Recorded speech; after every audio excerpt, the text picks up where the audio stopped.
Hi guys. Hi. Lovely to have you here at Thank Sundance you. London. Now, when you first decided to make this film, Finding North, a great feature-length documentary about starvation in the US, did people say to you, "Is there really a problem with this?" What was the reaction you got?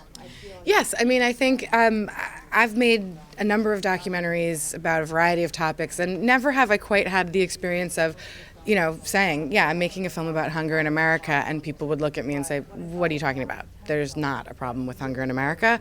We have a problem with obesity in America. Everybody's overeating.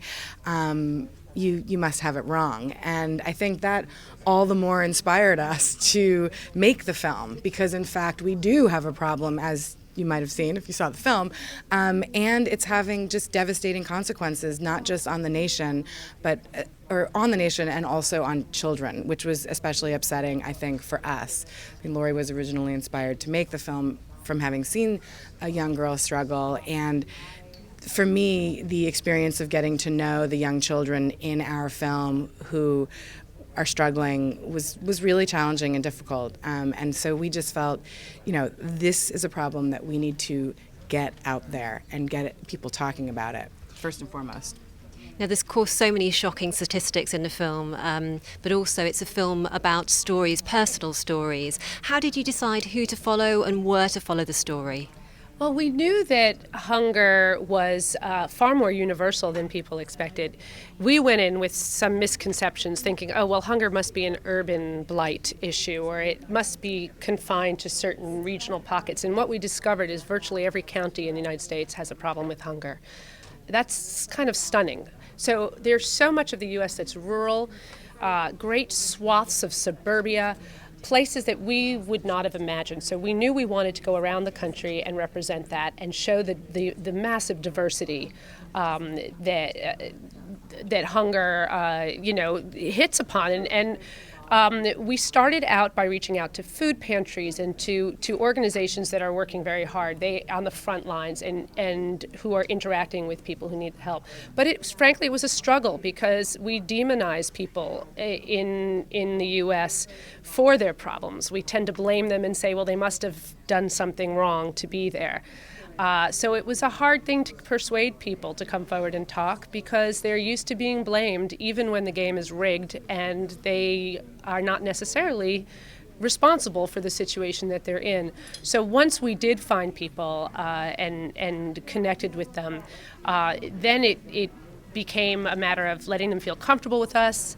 We would often go without our cameras to begin and just reach out to them as human beings, get to know them, and then let them tell their stories and give them a seat at the table to talk about what's going on, which I think is, unfortunately, the very people who would benefit from social change aren't always invited to the table to talk about it.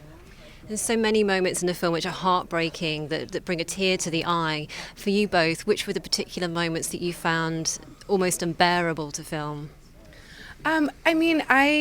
It's so hard because much of the making of the film was both, there were moments of great sort of awe that I felt for the people that we were filming, but yet also, just some sadness. And I think that Rosie sort of typifies that, the young girl in the film, and her teacher, Leslie Nichols. It's just like, it's sort of seeing them together and seeing the hope and the spirit of Rosie is really, really uplifting, but yet just recognizing that there are so many kids in that kind of situation can really, be heartbreaking at times. So I think it's hard to sum it up with one moment. It was more the making of the film just was at times heartbreaking and at times, really, really uplifting and awe-inspiring. Did you want to add anything, Laurie? I would say I agree with Kristi. I had a very unique experience because I gave birth not once but twice over the making of this film. I had 2 babies, and suddenly my relationship to feeding children changed radically. So seeing mothers who literally had to spend their day wondering how they were going to feed their children, and that was time spent scavenging and struggling instead of parenting or studying or getting a job or working. It was such a tragic, it's the tragedy of wasted human potential, and knowing that some of these kids were going to suffer physical and cognitive problems for the rest of their life. That was pretty hard.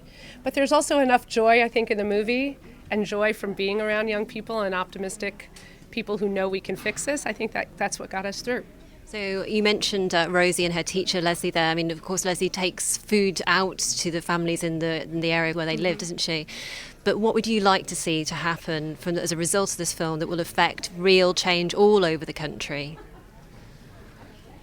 I mean, I think what we hope the film can do is first and foremost help people become aware and just start talking about sort of realizing that there's this problem and that it needs to be fixed.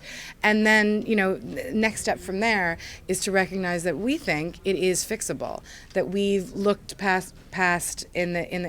we've looked back into history, and one of our inspirations in the making of this film was the impact that a documentary called Hunger in America had in 1968 on fundamentally changing the food safety net in this nation. We're obviously living in completely different times, yet the same kind of action is called for, fundamental change in the food safety net.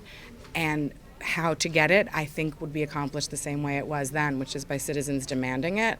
So I think that we're hoping that people see when they watch the film, this is not about them. This is not about someone other. This is really about all of us. This is about you. This is about me. And let's just get off our butts and do something.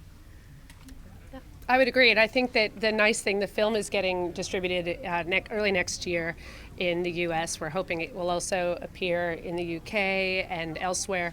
It would be wonderful if people saw it and were inspired to visit the website, which will be in the film, and you can Google it now and find out about more, find out ways that you can engage, because it really is something that citizen engagement can fix. We know it. So hopefully people will walk away saying, what do I do? Let me go online and just click through and get involved.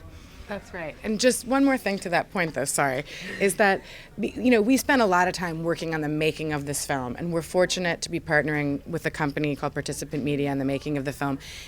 And we plan, and they plan, to put as much time and energy into the making of the campaign that will help the person that I just said is supposed to feel like they want to do something, actually do something that can be a part of, making real change, so that we won't just say, okay, go, have a rally in your backyard. We're going to try and really corral the energy around this into a meaningful campaign with empirical results, we hope.